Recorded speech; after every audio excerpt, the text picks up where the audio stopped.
Welcome back to the Just Fantasy Baseball podcast. And fresh off of my vacation, I'm ready to rock and roll.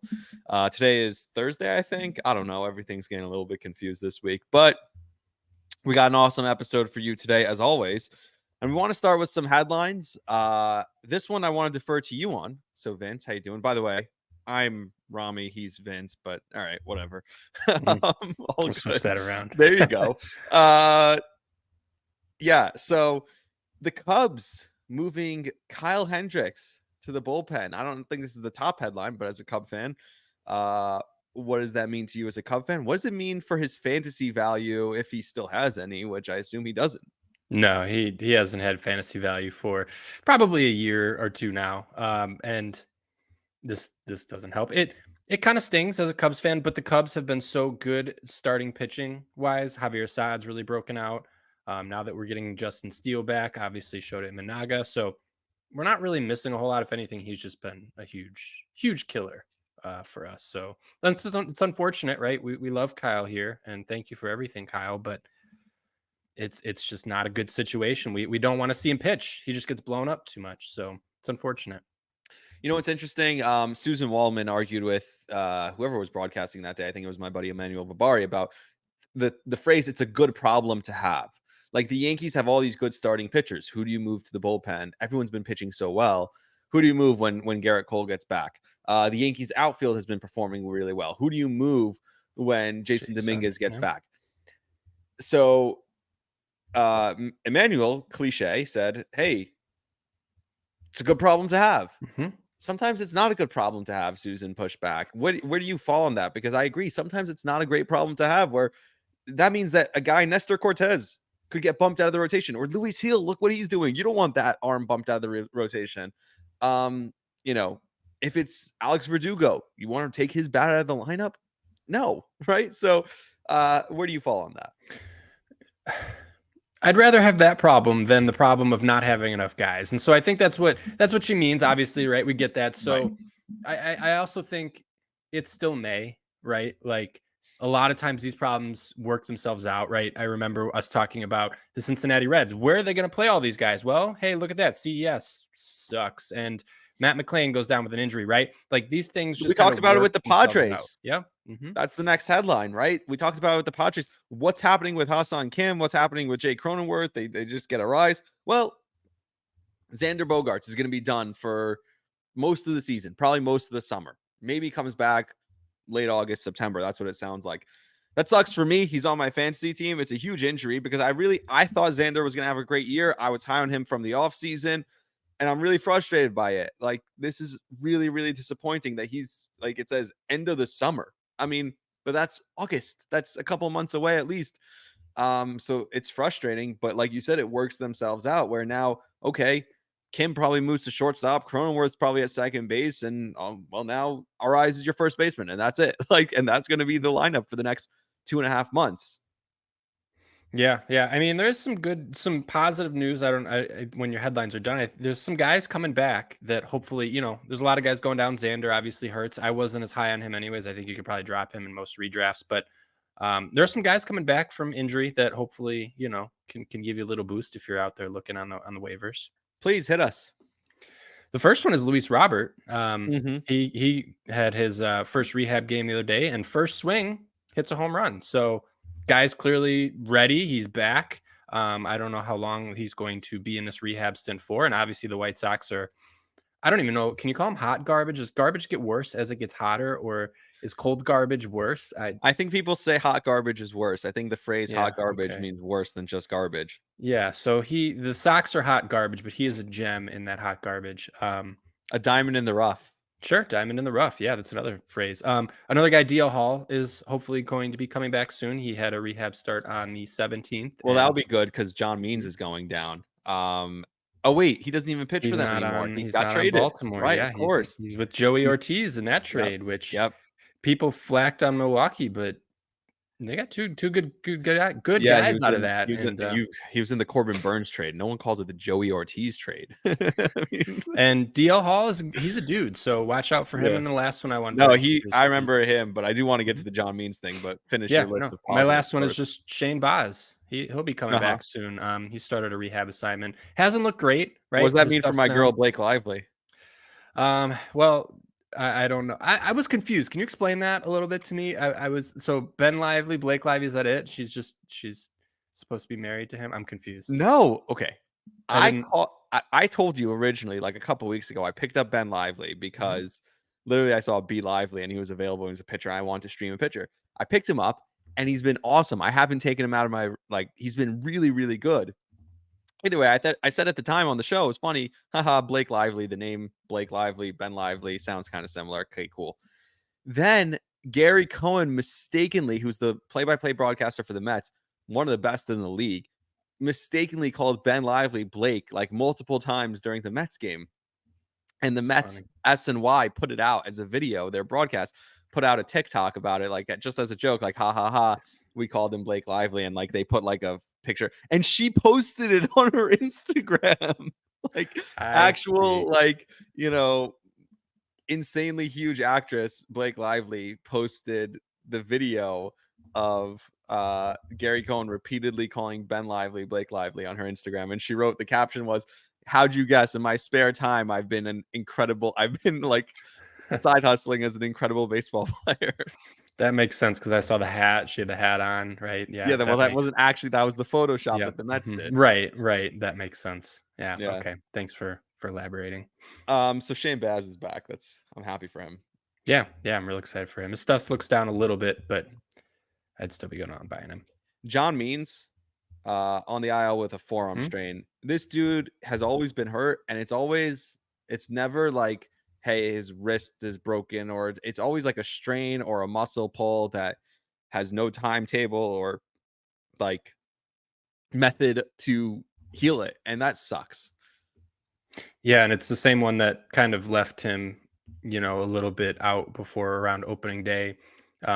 So that's never a good sign, especially forearm. Like we know what that kind of tends to lead to. So yeah, it sucks because he was finally having a really good year. Like he finally looked like, okay, this is it.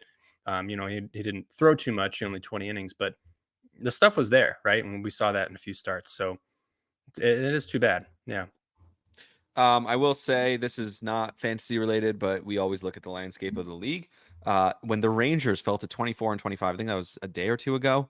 And you see you're still rocking that hat, and I would too. I like that Rangers hat. That was the first time they were under 500 since Bruce Bochy took over the team. Thought that's a cool stat. So just throw that out there, which leads us to our weekly. Oh, I forgot a headline.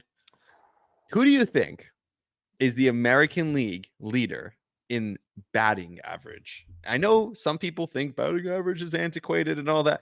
I don't. I love batting average. You give me a guy with a good average, I'll take it and I'll run with him. And we'll win stuff. American League batting average. I mean, I assume there's a minimum amount of plate appearances, right? I don't know. My thought. I don't know. Who is it? Give it to me. You want the number first? I'm better with teams. I'll give you the number. 337 is what he's batting. And he's a 34-year-old veteran. 34 in the American League. I was going to say maybe, he's not old enough. All right, I'll give it to you. Yeah, tell me. Salvador Perez. Wow. I mean, old man Salvi. 337. Didn't realize his average was that high. 9 homers, 39 RBIs. His OPS is 952, which is ridiculous. Yeah, he's having an awesome season. Yeah. That's just a great season for that guy. So, we talk about who's hot. I think last week we did like the under the radar guys that haven't been talked about enough. Chris Sale, I think we talked about last week. I mean, Salvi Perez, what a freaking season from this guy. I think we said he was a little bit overrated coming into the year, right? He was going to decline. anything but. And we're willing to admit when we're wrong, especially if it's Vince who's wrong. I'm willing to admit it. So I mean, it just Salvador, goes to show. I had a trade in the Dynasty League where I had a chance to basically swap Victor Scott for Salvador Perez. And if you know where Victor Scott is now, I don't even know where, he fell off, and here's Salvador Perez, and so it just goes to show, like, I thought Perez was a goner for sure. And I'm like, there's going to be guys on waivers. Like, I'll be fine from catcher. Nope. I would have loved to have him. Yeah, my catcher situation is not great too. And now my shortstop situation is banged up. So my team's a mess. Mm-hmm. I'm trying to figure out, I have one closer and it's James McArthur. So I'm trying to figure out how I can trade him for more things, specifically home runs and RBI. So we'll talk about that a little bit later when we do our trade segment. Yeah. But it's time for Who's Hot and Who's Not, brought to you by nobody. Now, Vince, tell me, who's hot? Besides you and that beard, there's a lot of guys who are. Yeah, it looks good. You're rocking it. No, it doesn't. I hate it. I gotta get rid of it. Do you really? It looks good. I like it. I really don't like it. Okay. All right. Well, the first guy that I have on my list is not one that I ever thought I would have on this list in quite a long time, and that is the pitcher Alek Manoah. Only 2 starts since, he's had 3 starts, but 2 of them, the last 2 have been really, really excellent. For anyone who hasn't seen, he's thrown 7 innings, and a total of 13 strikeouts, just 5 hits allowed, and only 2 walks over those 14 innings. So he has looked really good, and there's no denying that the potential and the talent is certainly possibly still there, right? I don't know what happened with him. He had the yips or whatever it is, but he's only 26 years old, right? And so even if the yips happened or whatever the case is, he certainly is, I don't think that he just forgets how to play baseball. And, he's been doing this his whole life. So whatever the case is, whatever happened with him, whatever between the ears stuff was going on, because it clearly, that's what it was. I'm not saying it's past him, but he's looked really good his last 2 starts. So Alek Manoah has been hot. He let the fat jokes get to him, and it affected him. But hey, he's back. Also, here's a guy who, this is crazy. He's 26% rostered now in Yahoo leagues. I tweeted out 2 days ago. He was at the time 5% rostered in Yahoo leagues. He is 9 for his last 19 with 3 homers, 6 RBI, 6 runs scored, a 583 on base. It's Dylan Moore, who's eligible, by the way, both middle infield spots and the outfield for the Seattle Mariners. This dude has been raking. I picked him up. I think he was one of my streamers a couple weeks ago, and I haven't taken him out of my lineup. I've been putting him in every single day, just bouncing him around. Now he's starting at shortstop for me because Bogaerts is out. So this dude has been incredible. Yeah, him. And it's kind of funny because we talked about Dylan Moore and then we talked about Josh Rojas, and Josh Rojas has gone the exact opposite way. He has been there's atrocious. another one too, but yeah. My next guy is a guy that I was all over in the offseason and then came out and he absolutely disappointed me, but he looks like he's getting a little bit of it back, and that is Colt Keith for the Detroit Tigers. Over the last about 8 games or so, he's brought his average up from 174 to 227. And he's done that on the back of 3 multi-hit games. So he's went 3 for 4, 3 for 4, and then 4 for 5, scoring quite a bit of runs, hitting in some, getting some RBIs. But I'm happy to see him finally start to look like, he's getting comfortable at the plate. We always knew the bat was there as a minor leaguer, and it was just kind of a question to see how well it would translate. And it looks like maybe he's starting to figure it out. So Colt Keith is a guy, if he's still out there, I would absolutely be looking to go scoop him up. Another guy who I've been starting every day, who he's up 18% rostered wise. He's now 70% in Yahoo leagues, but still might be available in some Yahoo leagues. His on base is 700 in the last week. He has 2 stolen bases and 2 home runs and 10 runs scored. He also has 5 RBIs, 11 for 18. Do you know who I'm talking about? No. I love playing this guessing game with you. Matt Chapman. Matt Chapman is on base of 708 in the last week. He's the number 2 ranked fantasy player in the last week. He's number 4 ranked in the last 2 weeks. He's been incredible. He's stealing bases. And his season, if you look at his season as a whole, the numbers aren't bad. 32 runs, 24 RBIs, 7 home runs, 5 stolen bases, and a 311 on base. that's a guy who should be plugged into every lineup pretty much. Yeah, and we know what he's capable at his best. Yeah. I think we knew what was coming, right? We knew he wasn't that bad, and I had him on my who's hot list, and I also considered him as a sell high, but I don't think I'd be selling high. I think I'd be holding on to him. Yeah, it's a good pick. I love it. I love that you had him on your hot list. So was that your last one? No, I always bring extras. I always bring a few extras. Yeah, I brought some extras as well. So go ahead. Yeah. My last guy here is someone that I have talked about, I think, a little too much, and I'm sorry, but I just cannot help my freaking self. And that is Maikel Garcia for the Kansas City Royals. We're right back to them after Salvador Perez. Maikel Garcia on a 10-game hitting streak. Finally looks like he's locking in his status as an elite player. I wouldn't be surprised if he's being drafted as a top 7 third baseman next year. He's bringing the speed. He's got 12 stolen bases so far. And it's not even like he was having a bad season before these last, 10 games or so, but he brought his average up from 239 to 266 just in the span of 10 games. And his last, 1, 2, 3, 4 out of his last 5 games, he's got 4 multi-hit games. So he has been on fire. I don't think you can buy low on him anymore, but I would not be selling high. I think Maikel Garcia is absolutely legit. All right, so I'll give you one more who also, you're not getting him anywhere anymore. He's just ridiculous. Luis Gil. His last start was today, 6 1/3, 8 strikeouts, got a win. Then the week before, 6 innings, 14 strikeouts and a win.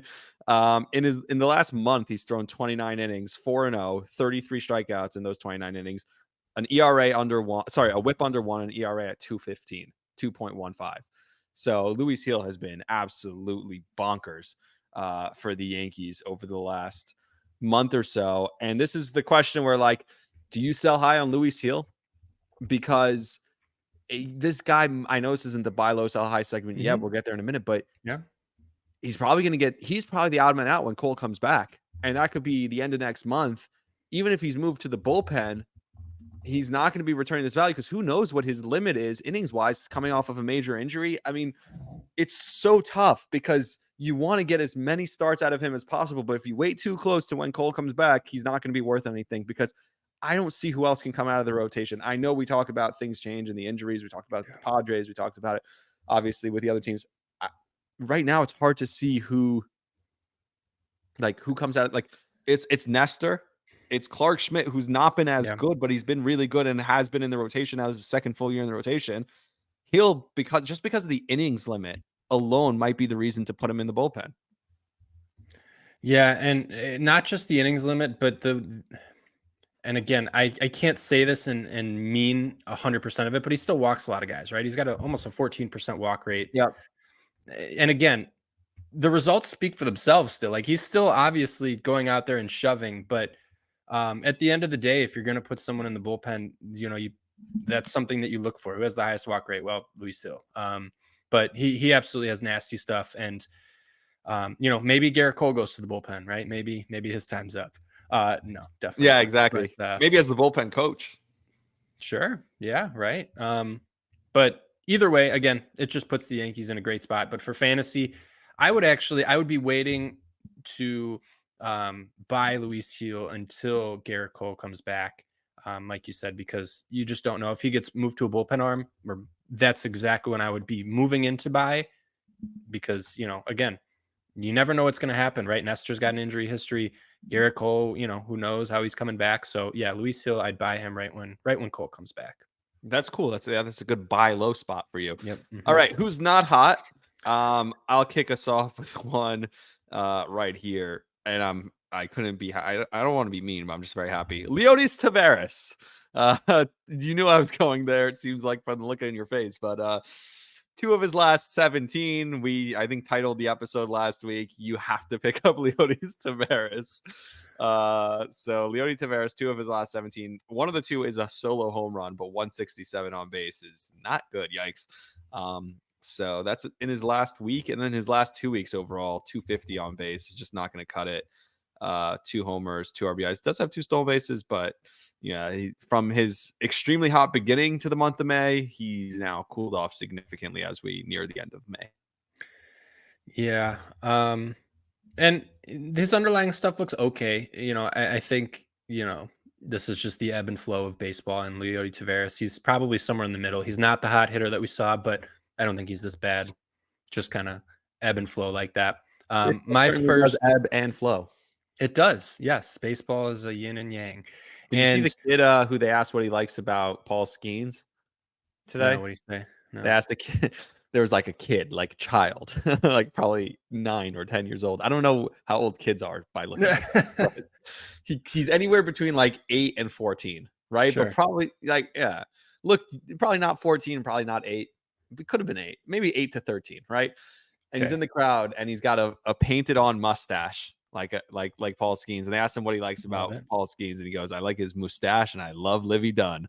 I'm I like, see the kid now. Yeah. It's yeah, hard to tell when he's got the mustache on. yeah, You don't know. exactly.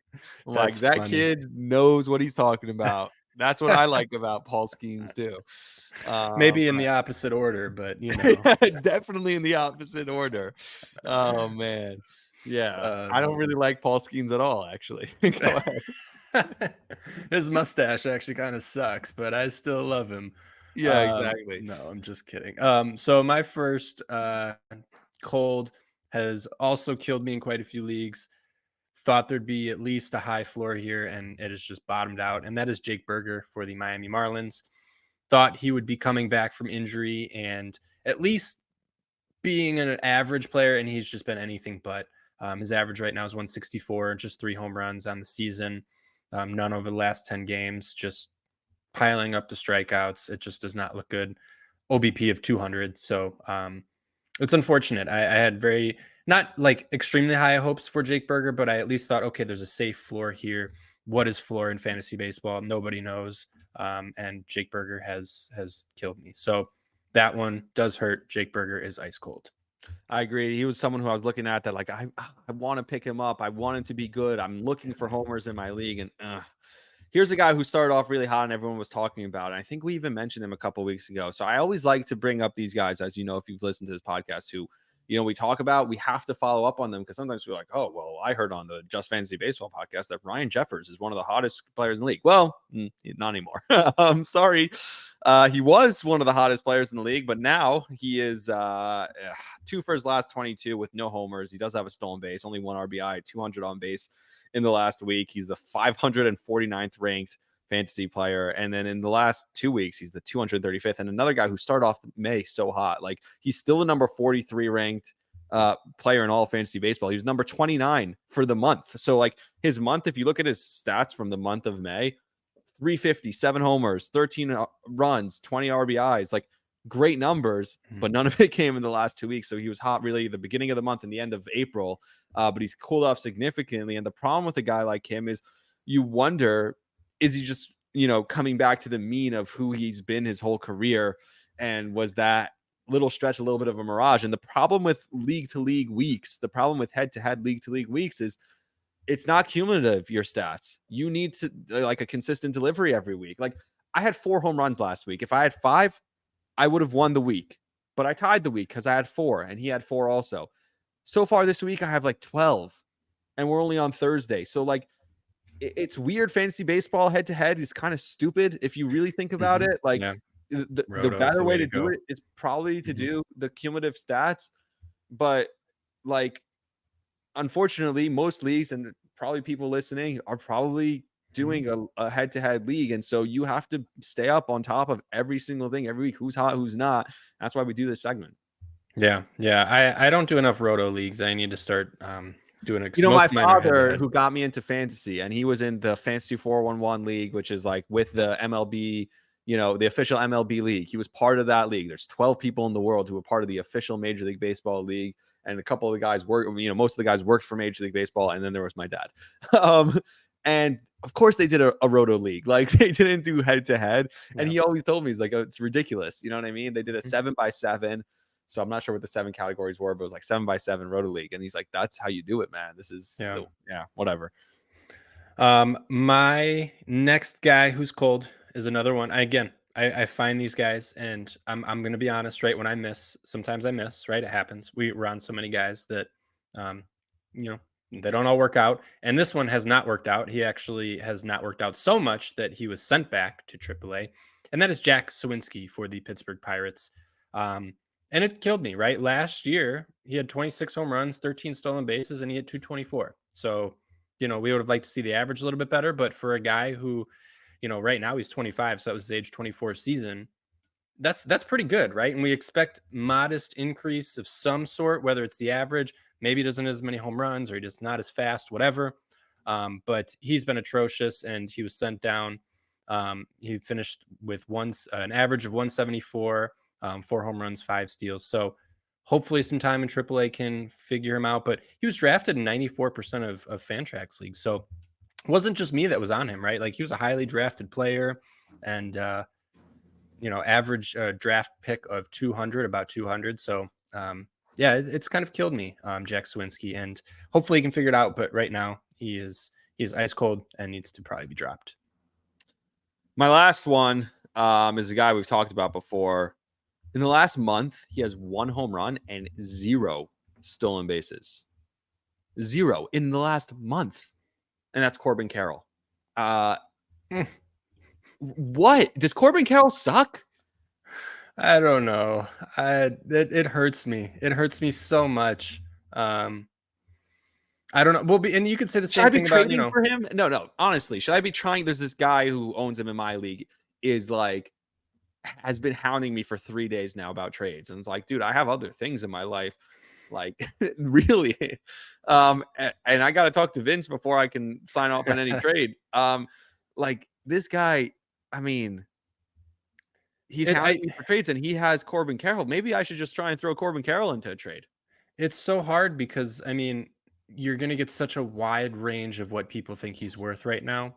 Some people are still going to value him as a top 30 player this year, and just can't do that.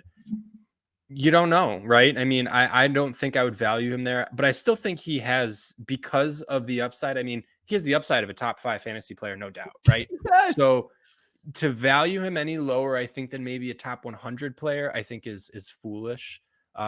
His underlying stuff doesn't look great. I mean, especially you compare it to last year. His XBA, XWOBA, XSlug, everything's down. His exit velocity is down. He's only in the 18th percentile. So I don't know if it's the shoulder. I don't know if he just needs a phantom IL stint. I don't know what, but it depends on it depends on who when the owner, what they value him for. And so see what you can get for him, right? Or see what they're willing to move him for, and go from there. You know, the meme with the hole with the water spilling out and the guy slapping the tape on it? Yes. To me, that hole is every struggling baseball player, and the tape is the phantom IL slap it on. You know, the one with, I want to say it looks like Jake the dog from Adventure Time, where the house is burning around him. I don't know if it's Jake. That's how I feel, and everything's fine. Don't worry, this is fine. Yeah, that's how I feel about Corbin Carroll right now. All right, did you have one more cold? I did have one more cold. My last cold, guy who is drafted again at 94% of leagues. He has been ice cold, and that is Justin Turner. A guy, again, I was super high on him, and he started off the year and proved me right. He started off and he was scorching hot, but over his last, 2 weeks or so, he's lost some playing time, and his average has dropped since May 8th from 270 to 231. So just has been not, I don't know what it is. Whether it's old age, whether it's just inconsistent playing time, or maybe he had a slump. And that whole Toronto team feels like a little bit something's wrong. Obviously, Bo Bichette has been down.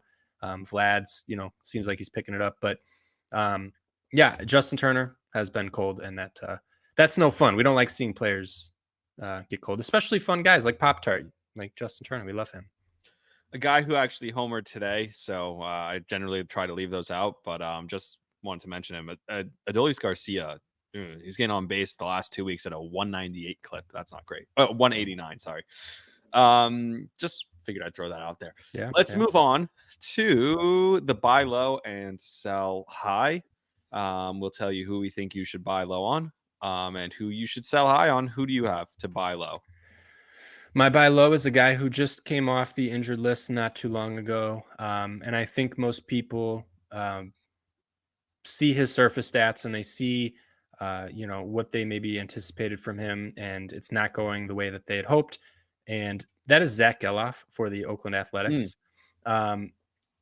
Hasn't been good. There's no way around it. His average right now on the season is 200, OBP of 270. Over his last 2 games, though, 2 for 5 and 2 for 5. So maybe there's something there. But he's only he came off the injured list and played his first game on May 14th. So about 10 days ago. I'm hoping to give him some time. I think the hit tool will pick it back up, right? He's striking out over 30% of the time right now. So that's no bueno. But I do think Zack Geloff, his power, his speed will play. I think we're still talking about a guy who can go 20-20, even with 3 and 4 right now, with an average that'll play. So Zack Geloff is a guy I would be willing to buy low on right now if you could. I have a similar guy who also struggling, and maybe if you look at his overall numbers, doesn't look that great. Over the last 2 weeks, he has a 9 ERA and a 2.33 WHIP. But I think his last 2 starts have shown that he's coming around. And that's Kevin Gausman. Last start, 6 innings, 10 Ks, a win. Start before that, 6 innings, 6 strikeouts. The numbers weren't great. Gave up, I think, 3 runs, but still not terrible. Quality start. So Kevin Gausman, I think, is ready to turn around. We talk about we're waiting so many times for this Toronto team to turn it around. Kevin Gausman's another one that I think will turn it around. So if you have an opportunity to buy low on Kevin Gausman, I would. Yeah, I don't think that's a bad one. I was never a big Gausman kind of guy. I understand he's kind of like a Zach Wheeler, right? Or he's like, almost a lock for all these innings, right? And so Yeah, I understand the appeal there. and he gets strikeouts. So like the fact that he's just slightly over a K per 9 or slightly under right now it's uncharacteristic. You know what I mean? So I think, I think he was slightly under before his last start that he had 10 strikeouts in 6 innings. So, I think moving forward, I'd expect him to get back to a little bit more above a K per 9 and, or a K per inning, I should say. Right. And like, just get back to who we expect him to be. He's not, to me, in my mind, he's not Zach Wheeler level. I think Zach Wheeler is head and shoulders above every other pitcher in Major League Baseball right now, just because the consistency he gives you, and then also the consistency, the innings, and then the numbers are just stupid. By the way, we talked about hot players. I'd be remiss if we didn't mention Rafael Devers, because the numbers weren't great overall, but the 6 consecutive games with a home run is unreal. I mentioned him on our Sunday episode, Monday. Oh yeah, I listened to that one. Yeah. It was great. Yeah. I went on a mental health walk, I think, while you were recording. I was just good walking for you. up and down the city. It. Yeah. I double shifted on Sunday, and that's kind of why I'm on vacation. I went on vacation this week because I had crazy shifts last week and then crazy shifts this coming weekend, with the holiday coming up. So I was in between 2 shifts where I had a 4-hour break between 2 8-hour shifts. And the Knicks I got to watch the Knicks lose. That was my break between the 2 shifts. So I just I left the building and I went to the West Side Highway. I was just walking up and down the pier over there, by the World Trade Center. I was like, oh my God, this is crazy. Tough day. I was really sad. I was really upset. Does it worry you that Kevin Gausman's fastball velo is down at all? That always worries me. Was it down his last start? I don't have his last start. I have the overall. I mean, it's down a mile per hour on average from last year, and along with everything else, I mean, just his pitching run values, fastball value, everything is just not looking good. Underlying, not sure if that scares me or if it's just him still getting kind of his feet under him. Yeah, I think he had an injury in spring training, right? Yep. So I'm not terribly concerned about that. Okay. I wanted to check. My sell high is a guy that most people probably don't want to sell high on, and I hope you can still sell high because he's been a little bit cold. But I think the name value right now will still carry quite a bit of weight, and that is Andy Pages for the Los Angeles Dodgers. For anyone who doesn't know, Pages came up and pretty much lit the world on fire. He was one of the main grabs, from waiver wires after those first couple weeks. And lately he's just been pretty cold, right? The reason why I think this is sell high is if he continues to struggle, the Dodgers will not wait. Like, I don't know what their solution will be, but I don't see them waiting for Pages to get hot, right? And we just saw that with James Outman. They sent James Outman down. Um, Maybe if Outman figures it out, if he looks a little better in AAA, they bring him right back up and Pages goes down, right? So I would sell high on Pages while you still can. I'm not saying that what he did earlier in the season is a fluke. I think there's certainly a fantastic baseball player in there. I'm just not sure if it's this year, right? He's still coming off of an injury from last year. He's 23 years old. His first season versus James Outman might even be kind of a buy low if you can, because he did it last year, right? And so obviously he struggled. He looked horrible, but I would be selling high on Pages if I could. This one's going to kill me. Mm-hmm. Sure. As a Yankee fan, I don't like this one, but I was right about Mike Trout, and it's the same logic. You know that in the last 24 games, so in a 24-game span, there's only 4 Yankees ever who have had a 500+ on-base percentage with 10+ doubles and 10+ homers in a 24-game span. Babe Ruth has done it 3 times. Lou Gehrig did it in 1936. Joe DiMaggio did it in 1937. And Aaron Judge has done it his last 24 games. That's stupid. That is crazy. He has been hot. He's been scorching. But you know what? He's going to be hurt. You know it. It's going to happen. We talked about the issues with Jason Dominguez. Everything tells you that Aaron Judge at some point this year is going to be hurt. You should be trading Aaron Judge right now in fantasy baseball. And he may put up incredible numbers, but think about the return that you can get for Aaron Judge. You could get 2 top players in fantasy baseball for what Aaron Judge is doing right now. And the fact is that as good as he is and as awesome as he is, and as much as I love Aaron Judge, there's a 50% chance he'll be hurt in 2 weeks. Yeah, this is always right when he gets hurt, is right when he just looks unstoppable and he's the best player in baseball. And then it crumbles. And we, like you said, we saw it with Mike Trout. We've seen it with, other guys like this. We told you to sell high on Mike Trout. Hopefully you did. Another guy who it hasn't happened for that I'm waiting for is Tyler O'Neill. Tyler O'Neill's cooled off a little bit, but I think that's a good call out. I do. I think so. It sucks, but I think it's true. So let's should we do the prospect report? Because again, I want to mix the mailbag, the mock trades with my league update as well. Yeah, we can. We'll have to flip those on the background. But so prospect report. Couple of pitchers that I'm looking at. The first one came up today and actually pitched against the Cubs today, and that is AJ Smith-Shawver for the Atlanta Braves. So if he's available in your league and you need an arm, you need some innings, he's a guy that I would definitely be after. He's got a good lively arm, and the Braves know what they're doing with pitching. I would be going to grab AJ Smith-Shawver because again, they're almost like they are like the Tampa Bay Rays, where they just have some pixie dust, right? We saw it with Ronaldo Lopez this year, right? They just know their guys, and Max Fried's been phenomenal this year. Charlie Morton, when he's healthy, I know when he's healthy, he had one weird inning or start, but either way, AJ Smith-Shawver is a guy that I would be after. Another one who could be coming up, I'm not sure if it's imminent, but a guy to keep on your radar, another pitcher, is David Festa for the Minnesota Twins. I know the Twins have other guys down in their system that they could bring up if Simeon Woods Richardson, maybe falters a little bit or whatever the case is. I'm not sure. Maybe this is a long shot, but like I know Louis Varland's down there, et cetera. But David Festa is a dude.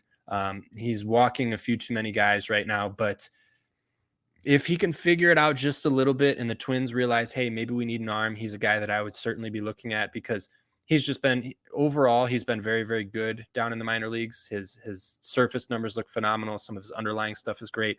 He's just walking a few too many guys, which very common for minor leaguers. And if he gets a shot, I think he should be a priority ad in pretty much every league. And then back to the usuals, James Wood, just phenomenal, best player in AAA by far. It's ugly. It's ridiculous.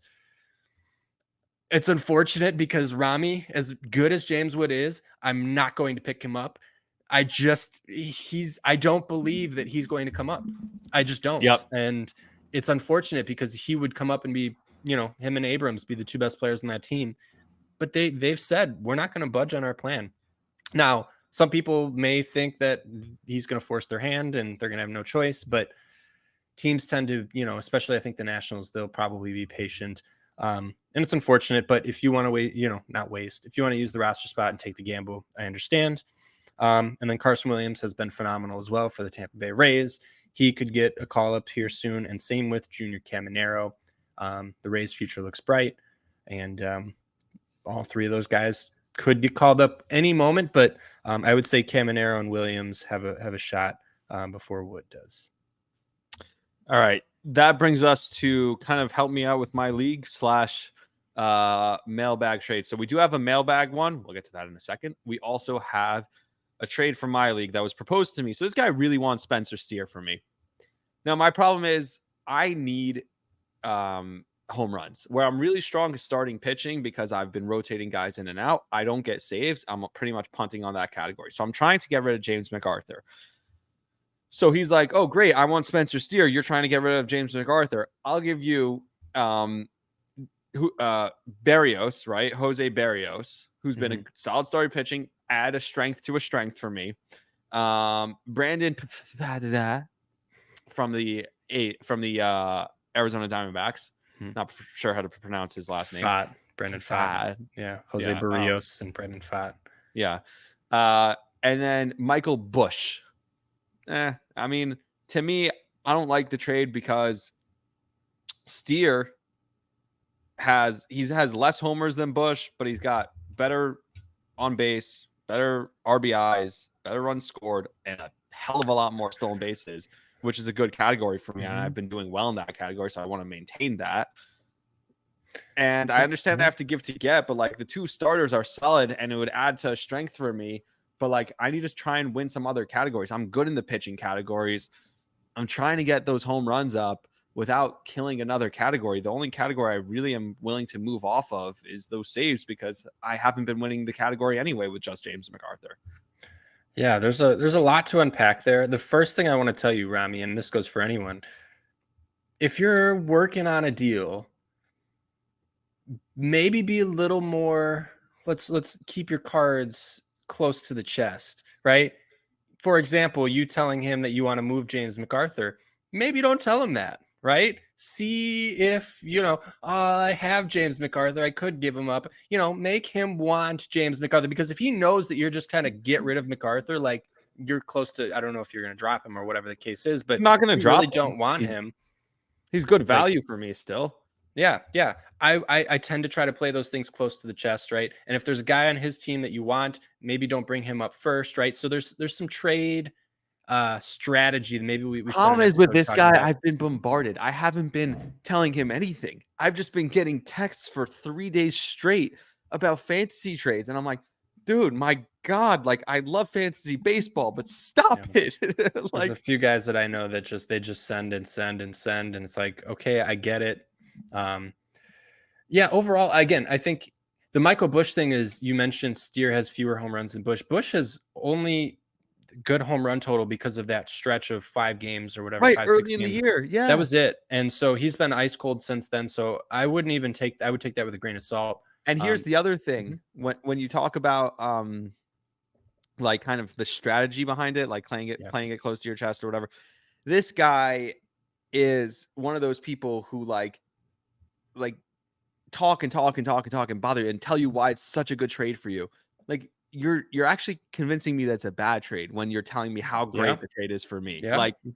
Like stop talking. You're hurting yourself. Like, it makes you want to trade with me. It makes you want to trade with him less, right? Exactly. So that's how I feel right now. I'm sorry if you're listening, but no, there's a guy in my league who he actually was told by a few other league mates to shut up and stop sending so many trades, because again, you don't want to be that guy because nobody's going to want to trade with you and you want to keep the doors open. So yeah, I would be holding on that Spencer Steer side. If you can get a better arm for him, I'm not really sure, what you might be looking for, but again,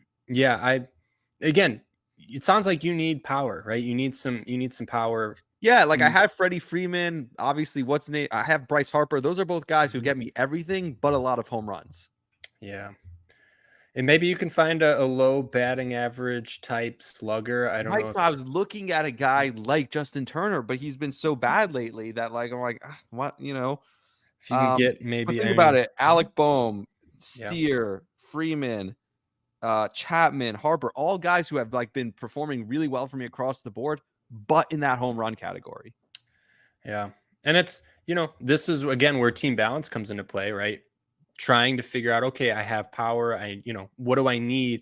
Not just drafting maybe some of the best available players like we tend to go for, or, who's got the sexiest name. We tend to go for that a lot. So, really knowing how to balance your team when you draft and when you pick up guys, right? What are you looking for? So, yeah, I'd be avoiding, especially like you said, you're strong in pitching. What are Barrios and I mean, Fox I going to have give you? Imanaga, I have Harrison, I have King, I have Luis Castillo, Logan Gilbert, Yeah, Brian Bayo, Kevin Gosman, Ben Lively, Chris Paddock, Clark Schmidt, Cole Irvin. Like yeah, you don't need I keep Barrios and Fod. They're rotating just those guys around. It's yeah. great my pitching right now. Yeah, you don't need Fod or Barrios. You I need some don't. power. Yeah. And I think you can get a good power bat for Spencer Steer. Again, And what we'll I we'll have really to need to keep upgrade, I looking, mean, but listen to Mhm. my IL. TJ Friedel, Xander Bogaerts, Michael Conforto, Lane Thomas, and Jason Dominguez.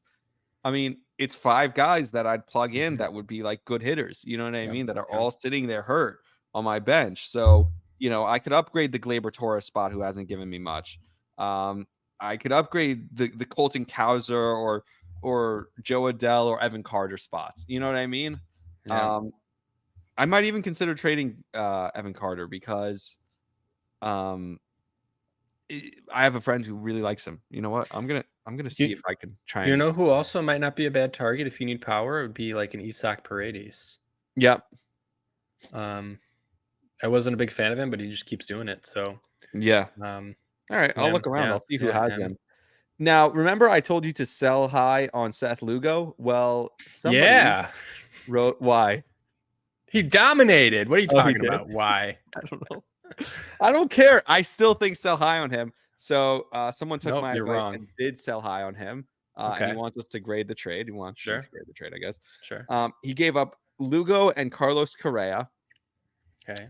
for Hassan Kim. So essentially a massive upgrade at shortstop for Lugo.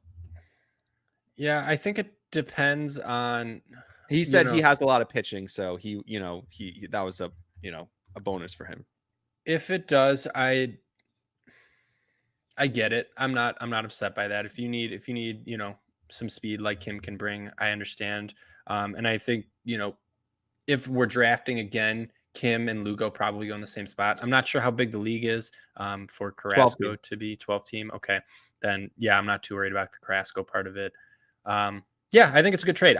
I would, again, depending on needs, depending on the league context, I would say it's a B. It's a B.